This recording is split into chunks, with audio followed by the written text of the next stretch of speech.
Buenos días, bienvenidos a Saterium Talks. Hoy me gustaría hablaros sobre digitalización en el sector del transporte y para poder hablar sobre ello hemos invitado a nuestro podcast a Santiago Tobar, que es consultor especializado en transporte y movilidad y es miembro de la AET. Buenos días, Santiago. ¿Qué tal? Buenos Y días. en Muy primer bien, lugar, gracias por participar en nuestro podcast. muy bien. Gracias a vosotros. Antes de empezar a tratar un poco los temas, si te parece, nos cuentas un poco acerca de ti y de tu trayectoria. Sí, bueno, yo tempranamente, allá por los 18 años, digamos que decidí formarme en tema de gestión del transporte, digamos en cursos yo vivo en la Comunidad de Madrid, aunque soy gallego, como sabéis, pero bueno. Y bueno, me metí en ese campo porque me gustaba mucho, ¿no? Era algo que me llamaba mucho la atención, ¿no? Inicialmente como transporte terrestre, ¿no? Camiones, tal, bueno. Además porque alguien en la familia pues tenía algún camión y entonces, bueno, pues me llamaba mucho la atención. A partir de ahí, además yo tenía cierta vocación de aérea, tema aéreo, ser piloto, como queremos muchos de niños, ¿no? Ser pilotos y tal. Y bueno, en la época no fue posible ser piloto comercial por un alto coste que sigue siendo alto, pero bueno, en el año 90 era todavía más inasequible.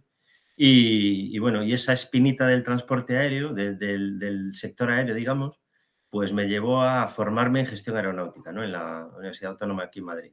No es llevar aviones, pero sí es tratar con aviones y esa mezcla de transporte, carga y sector aéreo, pues digamos que me lleva a este tema de ser especialista pues, en la gestión aérea en cuanto a carga, ¿no? También líneas aéreas de pasaje, pero bueno, como la mayoría del transporte de carga aérea va en línea de pasaje, pues bueno, también tiene mucho que ver, ¿no? Es un poco mi trayectoria. He trabajado en transporte terrestre, he trabajado en transporte aéreo, en diferentes aspectos de análisis del transporte, costes, gestión, organización. Y bueno, también en transporte aéreo, pues por ejemplo, en una UPS, ¿no? Al principio de los 2000, ¿no? 99, 2003, por ahí estuve ahí. Y siempre he tenido contacto con el sector transporte porque es mi expertise, ¿no? Es lo que yo conozco. De ahí que me llevara tanto a la Asociación Española del Transporte como a formarme para impartir docencia, ¿no? Contar un poco mi experiencia y aportar mis ideas a alumnos y a gente que se quiere formar, ¿no? Pues tanto en comercio también internacional, que también lo trato algunas veces, como transporte terrestre, transporte aéreo. Además, porque a mí me gusta mezclar no, que creo que siempre ha sido la asignatura pendiente, la integración de los modos, ¿no? Siempre han ido cada uno por su lado y ahora que cada vez vemos más que intentan integrarse para facilitar esa intermodalidad, pues siempre me ha parecido esencial. Y un poco ese es mi recorrido. Muy bien, comentabas eso, que desde los 18 años es que ya has estado siempre vinculado a este mundo, incluso con ese camión que teníais en casa también, o sea que ya viene eso desde pequeño. Desde pequeño. Con tantos años trabajando en este sector, todos los cambios tecnológicos que ha habido todos estos años, ¿cómo ves tú al sector de transporte en cuanto a la digitalización? ¿Hay también mucha diferencia? ¿Crees que hay mucha diferencia entre las distintas modalidades? Hay diferencias y es verdad que la implantación de esta digitalización y de estas nuevas tecnologías que tenemos, no voy a decir en ciernes porque ya están ahí, pero la implantación es muy desigual y es muy desigual también porque tiene un alto coste. Entonces, no toda empresa puede asumir determinadas inversiones. Eso en cuanto a un poco tipo, digamos, microeconomía, ¿no? Microeconomía de la empresa. Es verdad que las grandes lo tienen todo, ¿no? Las grandes tienen robots implantados, tienen gestión de almacenaje, las que dan almacenaje totalmente automatizado, con torres de control que integran transporte, almacenaje, seguimiento, trazabilidad, pero sí que es verdad que la implantación es bastante desigual. Y a nivel intermodalidad, pues desde luego todavía hay reticencias, muchas reticencias a qué comparto, ¿no? A qué integración puedo llegar por el tema de compartir datos, ¿no? No desvelar quiénes son mis clientes, pues eso es una asignatura pendiente todavía. Sí, yo creo que eso acabará por normalizarse y yo creo que todas las empresas tendrán que aprender a trabajar en conjunto y compartir, porque parte de, yo creo que de ese éxito de la intermodalidad será que haya una transparencia entre las partes, porque si no, pues se complica todo. Y creo que precisamente ahí la tecnología es fundamental, ¿no? Para poder compartir todos esos datos y que toda la cadena pues tenga la información, porque si Claro, cada uno se guarda lo suyo, no claro. va a funcionar. Y además, ese compartir ciertos datos en un sistema integrado es lo que permite la agilidad en ese cambio modal. Cuando llega el buque a puerto y hay un intercambio modal a terrestre, esa rapidez tiene que existir para que el transporte no demore la cadena de suministro, no retenga, no pare la cadena de suministro o no la haga demasiado larga. Y esa integración se tiene que dar pues, para gestionar las aduanas, para gestionar la llegada, para prever recursos necesarios, tanto personal como operativos, como elementos que trabajan en un puerto, por ejemplo, o en un aeropuerto. Esa integración tiene que darse para permitir esa mayor agilidad. Sí, Todo claro, está para evitar previsto. esos delays, que no haya retrasos innecesarios. Ujú, Cuando hoy en día, además, sabemos que todo es súper rápido, vivimos en un mundo que viaja a ujú. una velocidad altísima y, hombre, pues estar perdiendo a veces esos tiempos entre unos cambios y otros, pues no parece que tenga mucho sentido. Claro. Si nos centramos en la distribución urbana de mercancías, ¿tú cómo ves la digitalización en las ciudades? Bueno, la digitalización ahí sí que se da en esa trazabilidad. Me hace mucha gracia que ese control o esa visibilidad del paquete a nivel cliente particular no es tan clara, primero porque no interesa. Porque como hay ciertas dificultades en la distribución urbana, si yo marco que lo entrega a las 12, pues me puedo estar pillando los dedos. Puede Ujú. ser que, y si yo le digo al cliente particular que estoy llegando a las 12 y llego a la 1, pues va a quedar insatisfecho. Entonces, no es la misma visibilidad, ¿no? La que se da, por ejemplo, a un cliente particular que a una empresa, ¿no? A una empresa sí le dices a las 10 de la mañana y a las 10 de la mañana tiene que estar. Y sí se la puedes dar porque no sé por qué, quizá ahí sí hay ese cumplir con las expectativas, ¿no? O Sí, mayor empeño. creo que a todos En, nos ha pasado, ¿no?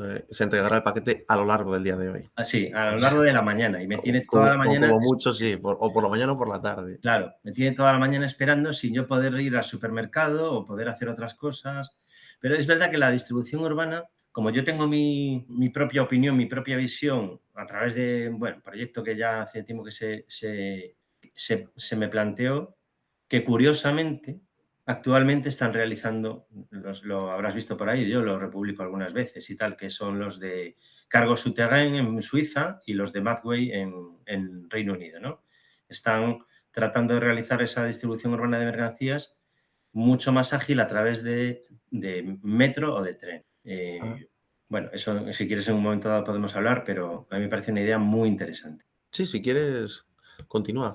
Cuando acudo a foros de distribución de mercancías, de logística y tal, es verdad que muchas veces hablan de la nueva movilidad en las ciudades. Entonces, y van los de Renault, los de Ford, los de Mercedes, y y vienen a hablar de su libro y defienden su parte, que me parece muy legítimo y muy lógico, ¿no? Pero nunca escucho hablar de otro modo de hacer la distribución. Entonces, cuando Magway en el Reino Unido o Cargo Souterrain plantea esa nueva manera de hacerlo, es totalmente novedosa y claro, Renault ahí no tiene nada que decir, Mercedes no tendría nada que decir, o al menos inicialmente, ¿no? Entonces, esa distribución facilita la llegada al centro de las ciudades sin atascos, sin problemas de estacionamiento y permite que además sea una cadena continua a través de una distribución. Bueno, de hecho, el director de logística de Metro de Madrid, su tesis doctoral, Rafa Villa, por cierto, se llama, su tesis doctoral versa precisamente sobre el mismo concepto de cargo souterrain o Matway, esa distribución urbana de mercancías a través de Metro, ya que él trabaja en Metro y conoce muy bien ese mecanismo, digamos, ese sistema, versa sobre Metro. En Suiza van a hacer túneles. Es verdad que para todo el país tiene un coste altísimo hacer túneles, pero también se habla de ese mismo sistema en superficie. como si fuera tranvía, pero son tranvías autónomos. No necesitan una catenaria de alimentación, sino que van por electricidad y hacen lo mismo, bueno, vehículos largos, vehículos como si fueran tranvías, pero bueno, podrían ser de mercancías. Incluso combinando mercancías Pasajeros. con pasajeros, exactamente. Y vehículos que circulan con neumáticos por el asfalto, quizá por vías marcadas para evitar que te cruzas en el camino, ¿no? Un coche se cruza evitar que se cruce en el camino, un coche, una moto, un peatón, ¿no? Con prioridad de paso. Y creo que ese es un sistema porque elimina atascos y bueno, y tendría que ser llevado digamos, micro-hubs logísticos, como ya hay en algunas ciudades, pues aquí en Madrid tenemos en algunos aparcamientos que del centro de la ciudad, donde llegan furgonetas, ¿no? Pero lo que se trata es de liberar la ciudad de esos vehículos, ¿no? Sí, y de aprovechar un poco los recursos disponibles que pueda tener, como pueda ser pues esa red de metro, de tranvía que puede haber en las Exactamente, ciudades. exactamente. La dificultad que tenía Metro, a mí me habían mencionado que era el tema del el mantenimiento se hace por la noche, pero yo creo que podría ser compatible hacer ese mantenimiento nocturno con circulaciones que circulen, evidentemente, avisando, vienen a tal hora, tal hora, tal hora, se podría ser. Y eso para mí es una idea central en grandes ciudades, ¿no? Que disponen de esas infraestructuras. Entonces, ¿tú crees que por ahí podría ser uno de estos principales desafíos los que pueden enfrentar la logística urbana, el definir también en qué medio de transporte vamos a transportar la mercancía dentro de la ciudad? Yo creo que aquí en España no tenemos unas megaciudades, pero yo siempre me acuerdo, Sao Paulo. Sao Paulo es una ciudad que no se mueve, que hay 4 horas de atasco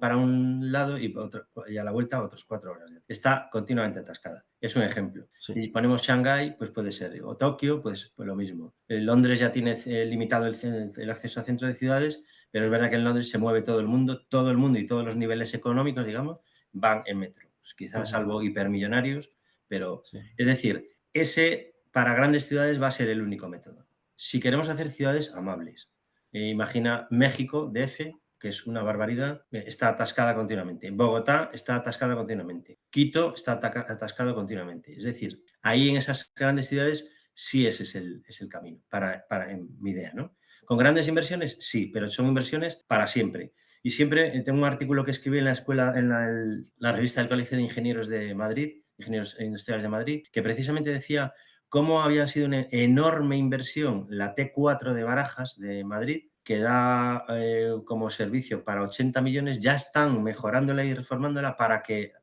todavía pueda asumir más viajeros y costó 7.200 millones. 6.300 millones, perdón, 6.300 millones de euros. O sea, muchísimo dinero, pero es una infraestructura necesaria porque somos la segunda, casi superando a Francia, potencia mundial en turismo. Y qué decir conoceréis, habéis pasado alguna vez por ahí, el túnel de la M30 aquí en Madrid, lo mismo, 7.200, ese sí costó, 7.200 millones, no se sabe muy bien qué ha habido por ahí, pero bueno, 7.200 millones ¿me entiendes? ¿No? Pero son una inversión que ha dejado muy bien la ciudad, ese sector de la ciudad, pero habría que ver qué beneficio para la circulación, ¿no? Porque sigue habiendo atascos, porque yo la uso todos los días para ir a trabajar, trabajo de hecho al lado, y ha sido una inversión salvaje, ¿no? Que ha dejado muy bonito eso, pero habría que analizar otros elementos, ¿no? Por eso digo que a lo mejor determinadas inversiones sí hay que hacerlas, esos micro hubs en determinados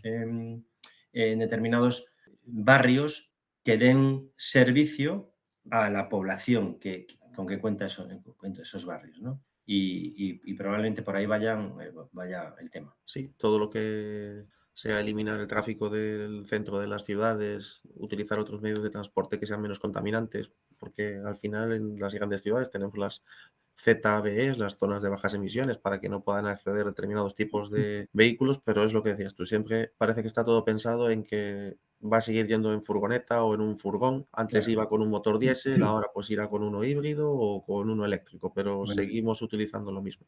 Y a lo mejor hay que hacer ese cambio, ¿no? De hay mentalidad. claro, hay una cuestión y es que yo soy un firme creyente de las ciudades son para las personas. El vehículo es un medio, pero las ciudades son para las personas. Y yo recuerdo tardar 20 minutos en cruzar la calle Mayor de Madrid desde la Catedral de la Almudena, donde está el Palacio Real, hasta la Plaza de Canalejas, pasando la Puerta del Sol, 20 minutos. en una mañana todo lleno de taxis, VTCs, furgonetas y furgonetas, porque es la hora de, ¿no? 10 de la mañana, imagina. Y las aceras que ya son relativamente pequeñas en cuanto al espacio disponible para el vehículo, ¿no? Ya se sabe, la cifra es de 80% para los vehículos de los espacios de una calle, las aceras llenas de turistas en un entorno muy agresivo, de ruidos, de contaminación, que no invita a pasar, A ¿no? pasear. En una ciudad tan turística como Madrid, puede ser, léase, Coruña, aunque ya tiene la calle Real, ¿no? Y otras calles del casco bello que son algo más amables, pero es verdad que las ciudades son para las personas. Sí, se van transformando. Aquí, pues comentabas el caso de Coruña, sí que ha ido transformándose y cada vez hay más espacios peatonales o con zonas de tráfico restringido solo para transporte público, pero bueno, es la tendencia, yo creo, de todas las ciudades, Sí, sí, al menos en Europa, pienso yo. sí. Y ahora, volviendo un poco a tema tecnología, ¿cómo crees que las nuevas tecnologías, que algunas ya no son tan nuevas, como blockchain, IoT, inteligencia artificial, que por supuesto ahora es lo que está en boca de todos, robótica, big data, van a transformar esta distribución urbana de mercancías? Bueno, esa transformación total y absoluta, lo primero que hemos dicho, en un momento dado se compartirán los datos o al menos se compartirán dentro de una plataforma donde no tengan acceso otros stakeholders, otros participantes de la cadena, pero hará que esa intermodalidad sea mucho más ágil y mucho más rápida. Además, todas estas tecnologías, las que acabas de mencionar, inciden absolutamente. Determinadas decisiones las tomará, entre comillas, la inteligencia artificial, ¿no? Y más allá, el machine learning, ¿no? Ese aprendizaje a través del histórico de toma de decisiones y basado en datos históricos, incluso en elementos que introduzcamos, pues siempre pienso, el Black Friday. El Black Ujú. Friday incide mucho en la cadena logística porque se estresa muchos pedidos, muchas compras, mucha distribución, con lo cual ahí hay que meter ese factor, un factor corrector en cuanto, por ejemplo, al número de repartidores, al número de furgonetas, al número de personal que necesitamos, ¿no? Y entonces la empresa, en base a ese casi un gemelo digital donde metemos ese dato y nos dice, no, hoy no son 10 furgonetas, son 20 porque es Black Friday y son 20 conductores y no son 5 mozos, sino que son, o sea, perdón, operarios de logística, sino que son 20 mozos. Y además la ocupación del almacén lo vamos a tener durante 2 días o 3 días al 90%, por ejemplo, ¿no? Ujú.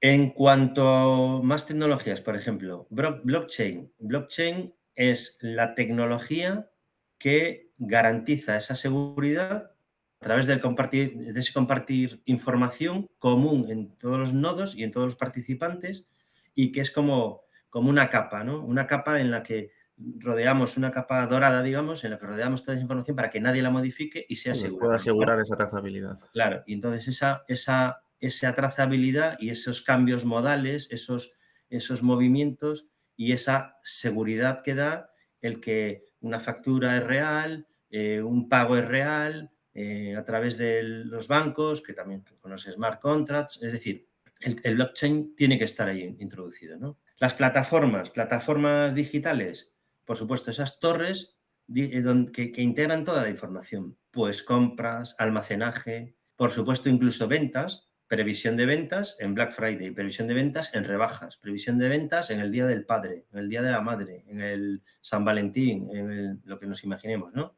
Porque además podemos integrar necesidades de materias primas. Si somos fabricantes, necesidades de materias primas que tienen que llegar. Es decir, esto es casi como un just in time, pero en todos los elementos participantes. Todo a demanda y todo sabiendo qué día y qué hora tiene que ser entregada, porque esta información nos la da, ¿no? Esa plataforma que integra todo, esa torre de control que integra toda esta información, nos va dando esos datos, ¿no? Big Data, lo mismo, histórico de datos, integrando esos pequeños elementos que pueden participar a modificar la respuesta o las necesidades, pues introducción ahí, ¿no? De esos datos. Internet de las cosas, nuestra gran querida que la tenéis ahí al lado, ¿no? Nuestra Inditex, que es lo más de lo más, ¿no? Y es la que más integra las tarjetas RFID, ¿no? Control absoluto de la cadena logística, por ejemplo, ¿no? Ese RFID o esos sensores que ya están queriendo implantar en contenedores, ¿no? Desde que sale de Shanghái o de Shenzhen hasta entrega en puerta, ¿no? Entrega de cliente. Control total de la cadena.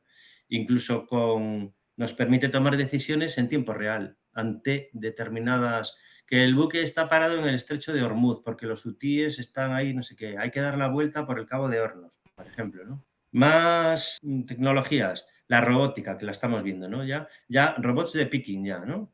En el último Logistics aquí que hubo aquí en Madrid, los robots de picking que automáticamente ese brazo robótico carga, hace picking, incluso monta las paletas, las retractila en incluso un almacén automatizado, donde en petición desde compras, o sea, desde ventas, venta de producto, un producto que viene, se hace el picking, se lleva, se paletiza, todo automatizado, ¿no? Los robots que hemos visto en Amazon, ¿no? Que robots guiados automáticamente, que es como la rumba de casa, pero pues la rumba del almacén, ¿no? Pero de transporte, por ejemplo, ¿no? Como está ahí. Más tecnologías. La ciberseguridad, que yo detecto que todavía no está tan... Es como no tanta preocupación. No sé si vosotros lo habéis visto más, Lo ves pero como asignatura pendiente, ¿no? sí, quizás sí. Es verdad que quizá también y requiere de una cierta inversión, alguien, una plataforma, una inversión en un sistema que permite esa ciberseguridad, pero probablemente es, claro, mucho más caro que secuestren los datos, que bloqueen una plataforma, o sea, una página web, un acceso a datos dentro de la empresa y creo que es una asignatura pendiente Sí, que quizá hay un poco de que... concienciación, de educación, de que todos seamos conscientes de la importancia que tiene la ciberseguridad, porque Sí, si no, luego solo te acuerdas cuando te pasa el problema, cuando ya es cuando demasiado tarde. Sí, el cambio cultural es enorme y tiene que haberlo, y en pymes y en menos pymes y las grandes, claro. Las grandes no tienen un problema por economías de escala, pueden acceder a esas inversiones, pero claro, los pequeños también tienen que acceder porque te bloquean el sistema, te bloquean la empresa y no puedes. Y a veces, más que cuestión de realizar grandes inversiones, es también tener una actitud cuando estás trabajando con sistemas informáticos en la que tienes que tener cuidado ante ciertos elementos, ante un correo electrónico ya que es un poco Ujú, sospechoso. Oye, pues no vamos a empezar a hacer claro, clics aquí en cualquier sitio y siguiente y acepto. Oye, claro, más fácil que encontrar, yo creo, los bugs o los problemas que pueda tener una aplicación por detrás es engañar al usuario que lo utiliza. claro. Es al final la manera más sencilla de romper un sistema, más que Sí, sí, intentar sí, sí, totalmente. romperlo a través del código, es engañar al usuario. Ujú, Entonces, creo claro. que la labor principal puede ser ahí, pues bueno, institutos, como el INCIBE, no me El salía INCIBE, el sí. nombre, que creo que está haciendo bastante labor Ujú, educativa en este sentido, incluso muy importante, diría yo, en las nuevas generaciones, en los jóvenes, haciendo talleres a colegios y demás, para que luego esas personas que van a formar parte el día de mañana del mercado laboral ya tengan esa cultura de la seguridad y de claro. mantener, pues, una actitud de, bueno, de desconfianza ante Ujú. todos estos correos electrónicos o WhatsApps que te pueden llegar con un afán de hacer daño, ¿no? De conseguir robarte los datos o Sí, incluso las sí, cuentas bancarias. de conseguir datos, claro. Ujú. Si te parece, ¿nos haces un resumen con los principales aprendizajes con lo que hemos estado aquí tratando hoy? Sí, pues un resumen. Bueno, esencial tomar la decisión de implantar estas nuevas tecnologías que hemos mencionado, algunas de las que hemos mencionado, a nivel empresa, por supuesto. Por ejemplo, ese control de flotas que hacéis en Satelium, fundamental, ¿no? Por ejemplo, ¿no? Adquirir esa cultura de la innovación también, porque algunas veces me parece, no siempre, pero me parece que en muchos casos mucho empresario, mucho también trabajador quizá tiene cierta conservadurismo en estas cuestiones, ¿no? Entonces, saber identificar las ventajas que existen tomando o implantando estas tecnologías y estas herramientas que permiten pues, esa agilidad en la toma de decisiones, esa adaptabilidad al cliente, esa personalización que en muchos casos se necesita y Mm, que cada vez se exige más. Cuando yo voy a un Airbnb, algunas veces me siento como toco un código y no hay un hola, buenos días. Es un código en la puerta, me abre la puerta, luego otro código en la otra puerta me da. Me siento un poco, no sé, robot. un poco, sí, un poco como, no sé, ahí solo ante el peligro, ¿no?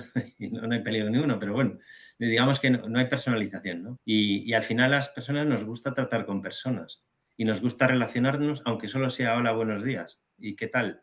Entonces, bueno, esta implantación necesaria, identificar esas herramientas que tienen que participar a nivel local en las empresas, como hemos mencionado, ¿no? El blockchain, la inteligencia artificial, robótica, bueno, el machine learning como punto más evolucionado de la inteligencia artificial, herramientas y sensores que nos dan información del Internet de las cosas, las etiquetas famosas RFID que están ahí.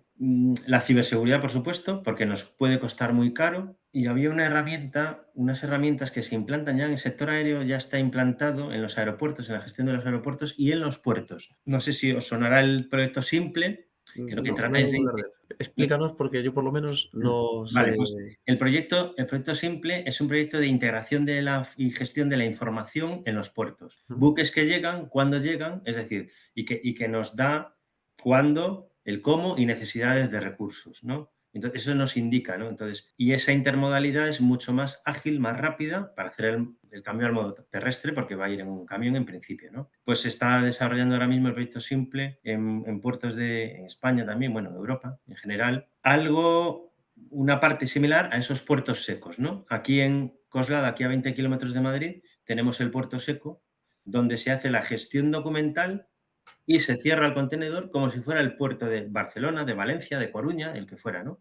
Y sí, no se vuelve a ir, pero se hace la gestión aquí, en un puerto seco, ¿no? Como es Madrid, que evidentemente no tiene mar. ujú. Bueno, pues es un poco un más allá, ¿no? de ese puerto seco, ¿no? En la gestión, con la compartición de información con los armadores, con los consignatarios de buques, por supuesto con las empresas las que sean, ¿no? Consignatarios también que trabajan en los puertos, pues es un ejemplo, ¿no? También se está realizando y cada vez más en los aeropuertos, ¿no? Esa integración, esa implantación de todo lo electrónico, del paperless que llaman allí en transporte aéreo, ¿no?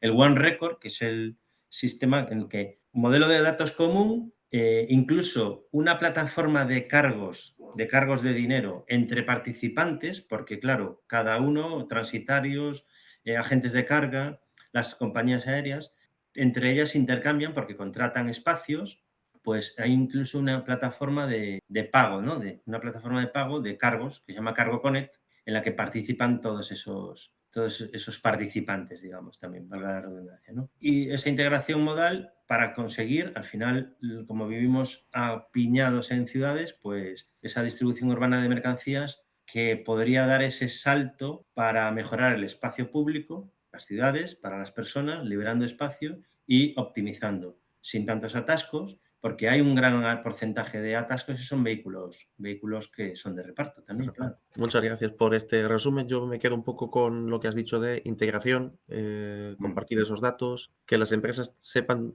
afrontar esa toma de decisión y decir, necesito invertir y no gastar en tecnología porque me va a venir devuelto y me va a venir multiplicado al Eso. final, porque voy a ahorrar un montón de tiempo en mis procesos y, por supuesto, la ciberseguridad, que es cierto que muchas veces queda en un segundo plano. Pues muchas gracias, Santi, por Muy arrojarnos un bien. poquito de luz aquí sobre este tema tan interesante y bueno, esperamos poder contar contigo para más ocasiones porque Sí, sí, cuando estoy queráis. seguro que podemos seguir sacando temas que son de interés para el sector y que tú puedes seguir iluminándonos a todos. Muy bien, pues muchas gracias a vosotros. Gracias, Santi. Un saludo. Gracias, un saludo. Gracias también a todos por estar ahí. Seguiremos con estos podcasts aquí en Satelium Talks, así que nos vemos en el siguiente.